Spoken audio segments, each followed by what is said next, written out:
कुछ किस्से, कुछ कहानियां, पर कुछ सत्य।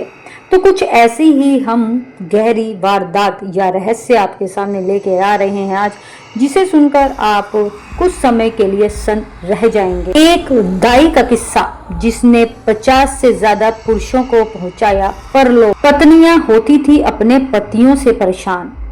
कोई अपने पति को मारकर परेशान थी, तो कोई किसी की जबरन शादी करा दी जाती थी, तो किसी को किसी दूसरे शख्स से प्यार हो गया। लेकिन सभी ने अपनी परेशानियों का एक ही हल निकाला, यानी कि अपने पतियों को मार दिया। दोस्तों, ये सुनने में जितना अजीब है, लेकिन जब मैंने इसे पढ़ा था तो मुझे अचंभा हुआ कि क्या कभी ऐसा हो सकता था। लेकिन ऐसा हुआ है। एक ऐसा गांव जहां अधिकतर महिलाओं ने अपने ही हाथों से अपने पतियों को जहर दे डाला। मामला खुला तो पता चला कि इन सब के पीछे एक ही महिला का हाथ है, जो गांव में दाई का काम करती थी।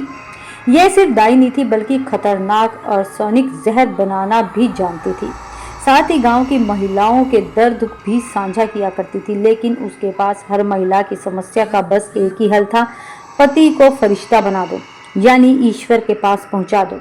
महिलाओं ने किया भी ऐसा ही। 50 से ज्यादा मामले जब सामने आए, हालांकि माना जाता है कि ये आंकड़ा सैकड़ों में था।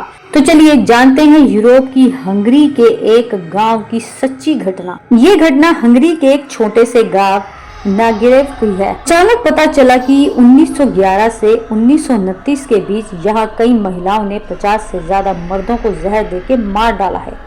सभी को एक ही तरह के आर्सेनिक जहर से मारा गया। 29 महिलाओं पर मुकदमा चला। हालांकि मामले में से 16 महिलाएं ही दोषी पाई गई। पुरुषों की इस तरह की सामूहिक हत्या ने पूरे देश को चौंका दिया। 80 से ज्यादा पुरुषों की संदिग्ध हत्या के मामले सामने आए। माना गया कि संख्या इससे ज्यादा हो सकती थी। सुनवाई के दौरान अदालत में केवल एक ही नाम बार बार आ रहा था, जो था जोसाना फजकास।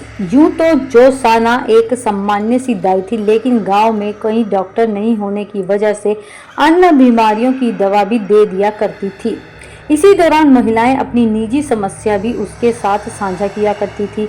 यहाँ तक कि उस समय प्रतिबंधित होने के बावजूद वह महिलाओं का गर्भपात भी किया करती थी।